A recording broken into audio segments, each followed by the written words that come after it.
A paz do Senhor para todos os irmãos. Estamos aqui de volta no nosso canal para falar da lição de número 8, que é edificados sobre o fundamento dos apóstolos e dos profetas. É um assunto bastante relevante e de suma importância a todo cristão, principalmente agora no período que nós estamos vivendo. O texto áureo em Efésios capítulo 2 e verso 20 diz que edificados sobre o fundamento dos apóstolos e dos profetas, de que Jesus Cristo é a principal pedra da esquina. A verdade prática nos ensina que Jesus Cristo é a pedra basilar da igreja, que está edificada por meio dos ensinamentos dos apóstolos e do testemunho dos profetas. A leitura e o texto base é do livro de Efésios, capítulo 2, verso 20 ao 22, e Evangelho de São Mateus, capítulo 7, 24 ao 27, que nos diz o seguinte: edificados sobre o fundamento dos apóstolos e dos profetas, de que Jesus Cristo é a principal pedra da esquina, na qual todo edifício bem ajustado cresce para templo santo no Senhor, no qual também vós juntamente sois edificados para a morada de Deus no Espírito. Evangelho de São Mateus, capítulo de número 7, verso 24 ao 27, vai falar: todo aquele, pois, que escuta estas minhas palavras e as pratica, assemelhá-lo-ei ao homem prudente, que edificou a sua casa sobre a rocha. E desceu a chuva, correram os rios, assopraram os ventos, e combateram aquela casa, e não caiu, porque estava edificada sobre a rocha. E aquele que ouve estas minhas palavras e as não cumpre, compará-lo-ei ao homem insensato, que edificou a sua casa sobre a areia. E desceu a chuva, e correram os rios, e assopraram ventos, e combateram aquela casa, e caiu, e foi grande a sua queda. Então, a introdução dessa lição nos diz o seguinte, que por meio da reconciliação efetiva na cruz do Calvário, Cristo ele formou a igreja. O apóstolo Paulo ele vai comparar como um edifício em construção. Efésios capítulo 2 e verso 21. E a pedra angular dessa edificação é Cristo. E o fundamento é a doutrina dos apóstolos e o testemunho dos profetas. Capítulo 2 e verso 20 do livro de Efésios. Assim, ao propósito divino que sejamos o templo santo do Senhor, a morada do Altíssimo. Efésios capítulo 2 e verso 22. Nessa lição, nós vamos estudar cada um desses aspectos. O primeiro, edifício espiritual. Então, como nós já vimos na lição passada, o santuário dos judeus, que era o templo, que era símbolo ali exclusivo de Israel, como o povo de Deus, havia o que? Uma proibição. Proibição, qual era essa proibição? Os estrangeiros não poderiam acessar o templo. Era um motivo de inimizade entre os judeus e entre os gentios. Nós vimos isso já na aula anterior. Quando Jesus ele reconcilia o povo com Deus, Jesus está fazendo o quê? Ele está abolindo essas leis cerimoniais, ele está desfazendo essa inimizade entre eles e forma uma nova humanidade, que é a igreja. Assim, o templo judaico, ele perdeu a sua relevância e o novo conceito de santuário é apresentado.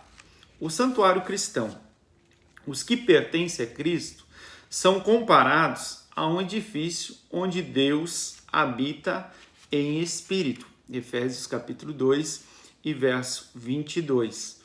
O ensino apostólico lembra Salomão quando este reconheceu que o templo em Jerusalém não poderia conter a Deus. Isso está em 1 Reis, capítulo 8, e verso de número 27.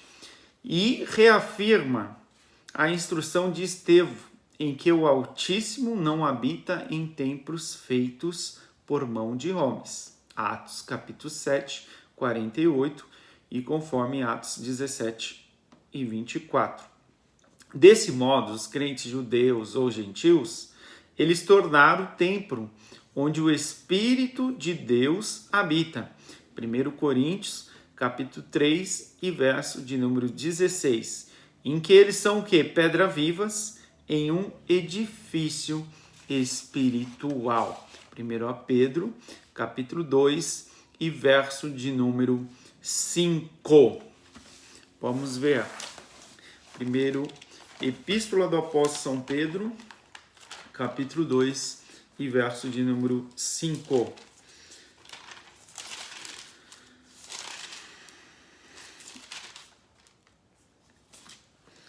Vós também, como pedra vivas, sois edificados casa espirituais e sacerdócio santo para oferecer sacrifícios espirituais agradáveis a Deus por Jesus Cristo. A pedra angular.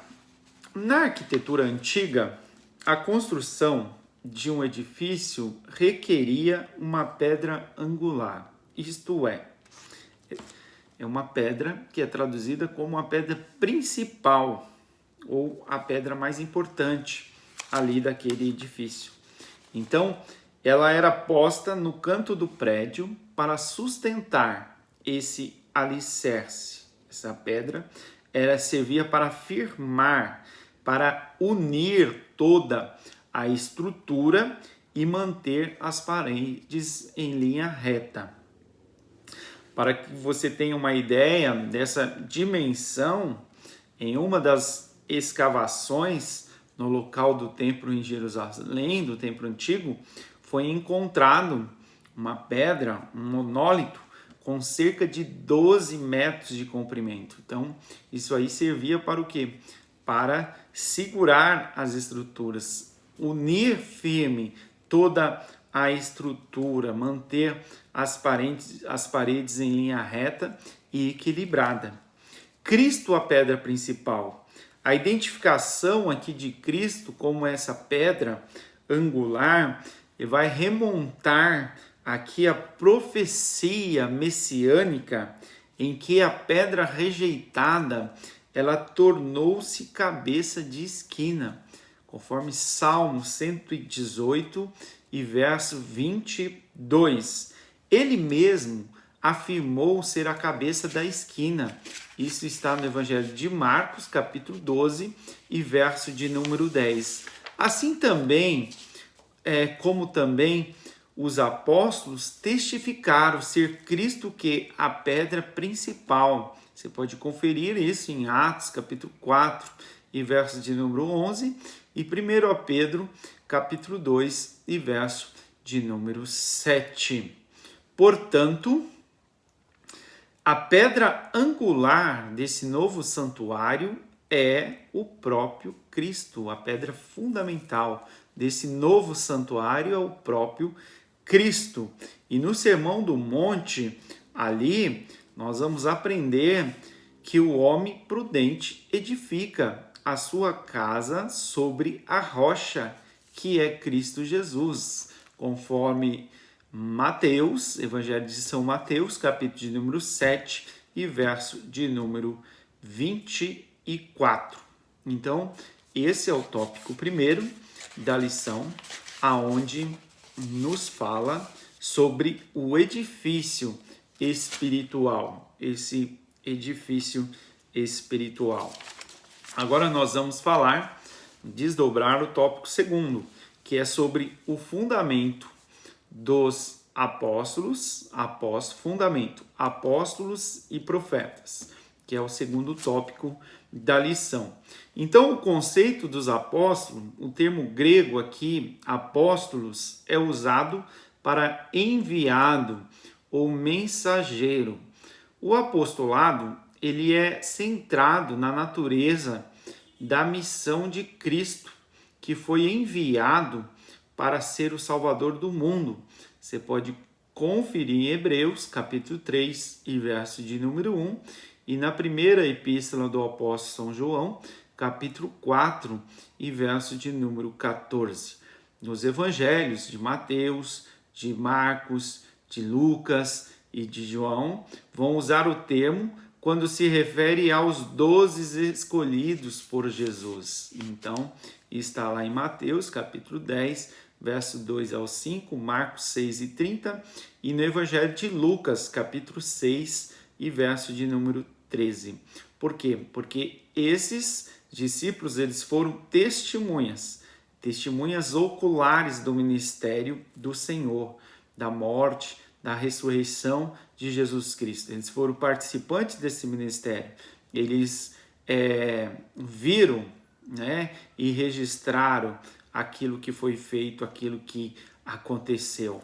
Então, aqui, conforme você pode ver, em Atos capítulo 1, verso 21 ao 22, Paulo, assim também, Paulo ele foi chamado pelo próprio Senhor para ser apóstolo.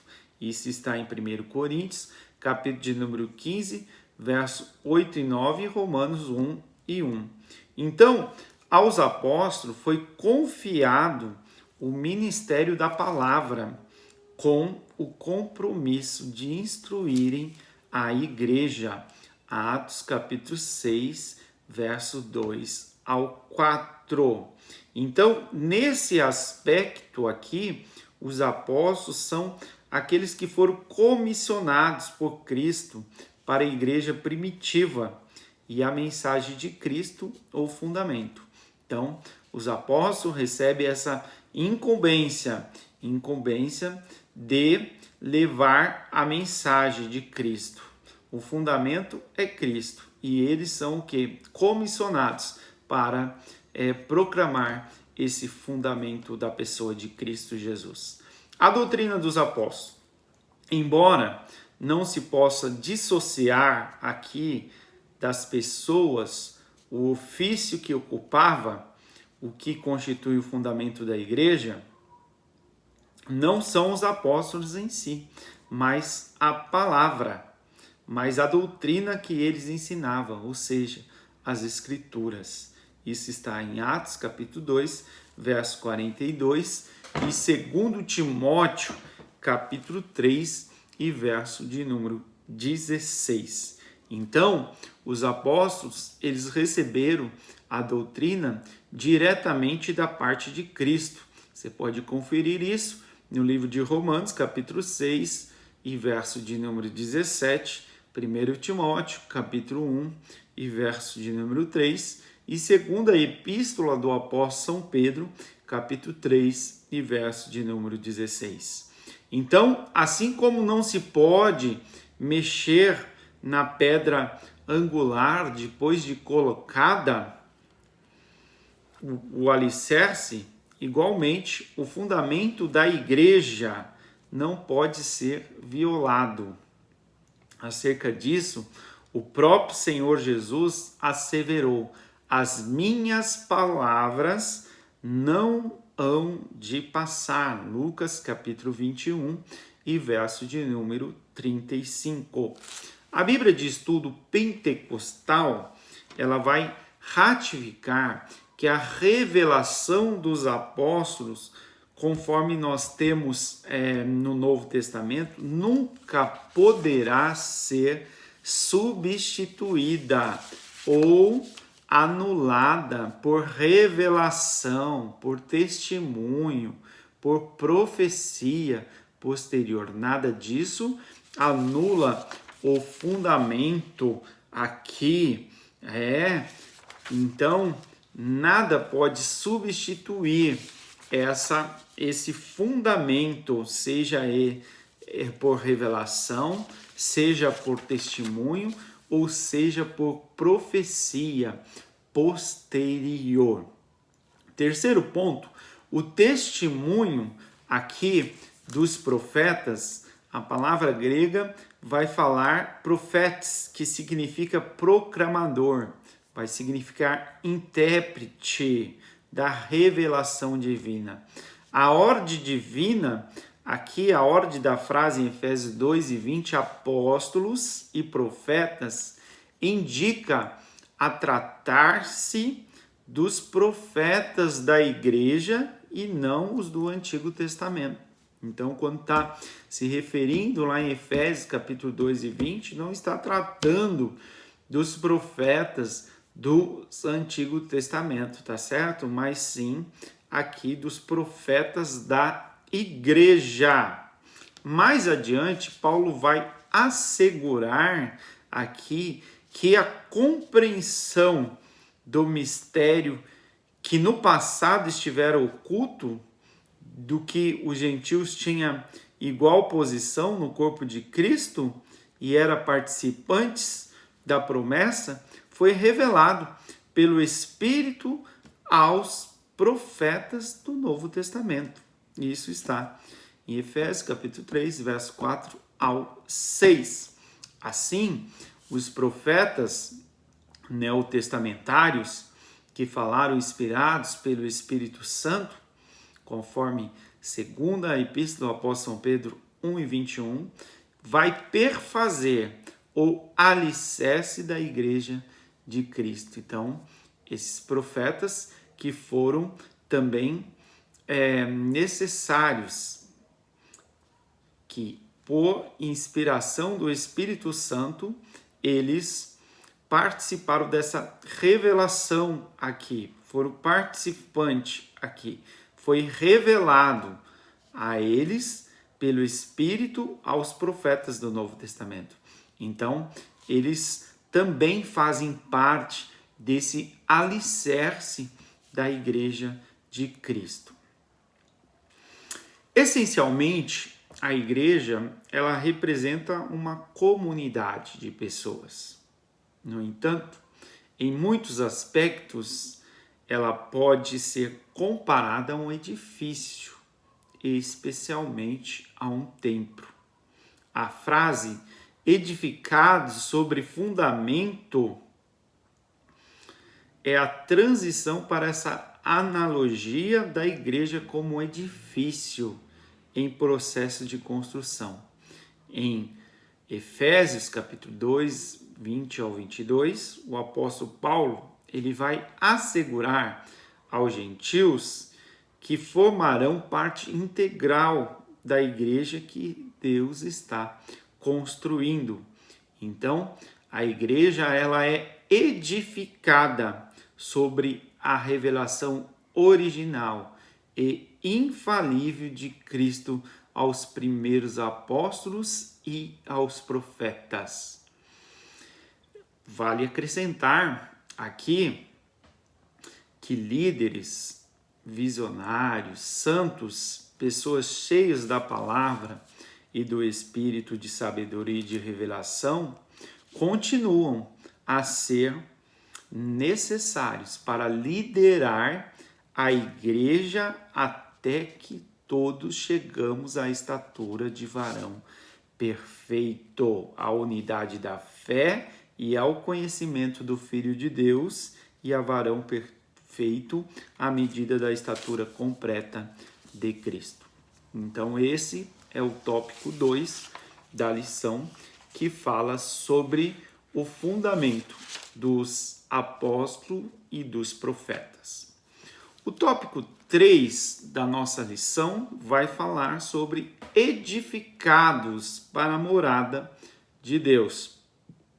Então, esse edifício bem ajustado, a expressão aqui, todo edifício bem ajustado, cresce e vai indicar um processo contínuo ao desenvolvimento dos crentes, capítulo 2 e verso de número 21 do livro de Efésios.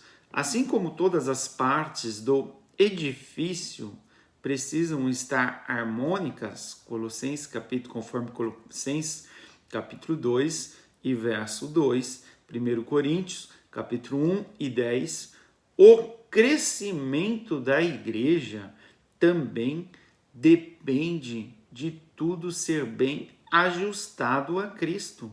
Está em Romanos, capítulo 4, 14, 15 e 16.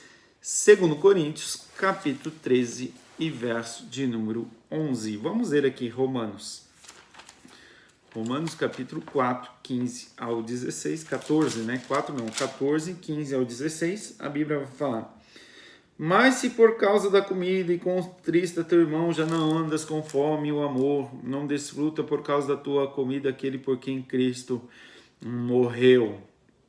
Não seja, pois, blasfemado o vosso bem.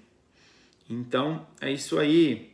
2 Coríntios, capítulo 13 e verso de número 11. 2 Coríntios, vamos ver aí 13 e 11, a palavra do Senhor. Quanto a mim, irmãos, regozijai-vos, sedes perfeitos, sede consolados, sede de um mesmo parecer, vivei em paz, e o Deus de amor e de paz será convosco. Então, nessa caminhada, o salvo, ele comporta-se como filho obediente.